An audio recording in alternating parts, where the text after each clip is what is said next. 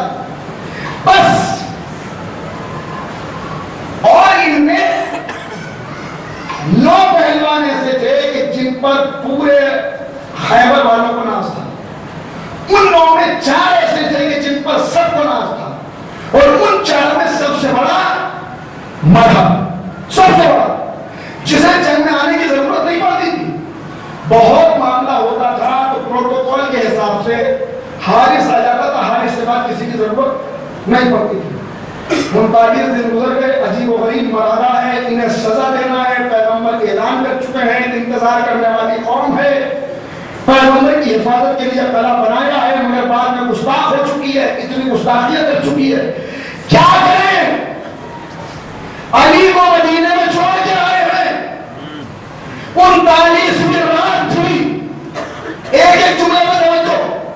پیغمبر نے مسلح بچھایا, ہاتھوں کو اٹھایا, پانے والوں 39 دن گزر چکے اور جب 39واں دن گزر بالکل ڈوب رہا تھا سورج, تب مرحب نے عورتوں کو حکم دیا کہ قلعے کی دیوار پہ بیٹھ کر گانا گاؤ اور پیغمبر کا مذاق اڑاؤ. یہ قلعے کی دیوار پہ ڈھول اور باجے لے کے بیٹھ گئی, گستاخیاں کرتی جاتی تھی اور نبی کے خلاف شاعری کرتی جاتی تھی جس میں مذاق اڑا رہی تھی. پیغمبر پریشان تھے, بلکہ چکا لکھا ہوا ہے کہ پیغمبر کو شقیقہ تھا یعنی درد سر. اس رات پیغمبر کو بڑا درد سر تھا. مسلح بچھایا, پالنے والے کیا کروں, تو ارحم الراحمین ہے, تو جانتا ہے. اور پوری ذمہ داری سے پیغمبر کی دعا تمام نہ ہوئی تھی کہ حدیث قدسی نازل ہوئی, ناد و علی علی مسعود ہو جائے. سلام بولا محمد علی محمد پہ.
کوئی اس سے بحث نہیں کہ کب رات یا صبح. ہوا یہ کہ صبح کی نماز پیغمبر نے پڑھی, دوسری والی روایت جو ان کے مطابق نماز پڑھی اور اس کے بعد جو اللہ کا حکم آ چکا تھا, اچھا رات میں اعلان کر دیا. جو حکم آنے کے بعد کیا اعلان کیا وہ آپ نے سنا. کل علم سے دوں گا جو من ہوگا, مجھے آنے علم تک میں آ گیا. کل علم سے دوں گا جو من ہوگا, کرار ہوگا, غیر فرار ہوگا.